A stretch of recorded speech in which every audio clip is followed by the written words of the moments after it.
Pinakalma niya ang kanyang isipan at ipinikit ang kanyang mga mata. Nakita muli ni Liche ang eksenang nasulyapan niya saglit noon. Isang malawak na lupain na may malaking puno na umaangat mula sa lupa. Ang mga sanga nito ay mayayabong at mga dahon na nagliliyab, may dalang prutas na kumikinang sa umaagos at makulay na mga ilaw.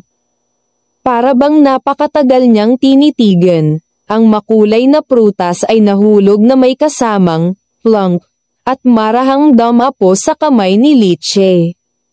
Prutas ng daw, bulong ni Liche. Nakatingin sa prutas sa kanyang palad.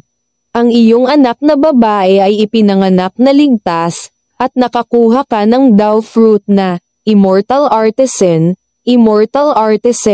daw fruit. Immortal Artisan ng napakaraming anyo, divine touch, walang kapantay na kasanayan. Ang mga salita ay kumikislap at lumabas. Titig na titig si Liche, at biglang kumikilos ang kanyang puso.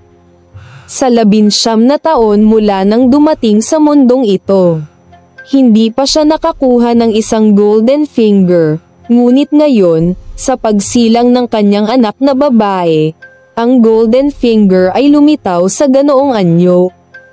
Ang swerte ba ng anak na babae? Si Liche ay nagsimulang makaramdam ng labis na kagalakan. Ang pangalang daw fruit ay parang prestihiyoso. Tiyak na ito ang kanyang kabisera upang makakuha ng kabuhayan sa mundong ito. Sa sobrang tuwa niya, muling nagbago ang udyok sa kanyang harapan. Pangalan, Liche, mga bono, Linuangzai, anak na babae, daw fruit, immortal artisan, unevolved, LV1, 0%. Pahiwatig. Para sa bawat ligtas na taon ng paglaki ng bond object, ang daw tree ay maaaring magbunga ng daw fruit. Bahagyang bumilis ang kanyang hininga, napatitig si Liche sa udyok dahil sa gulat. Ang kanyang emosyon ay marahas na nagbabago-bago. Bawat taon ang kanyang anak na babae ay ligtas na lumaki, ang daw tree ay maaaring magbunga ng daw fruit. Sa simpleng pag-unawa ni Liche, ang tungkulin ng daw fruit ay katumbas ng pagbibigay sa kanya ng isang kasanayan, isang kakayahan.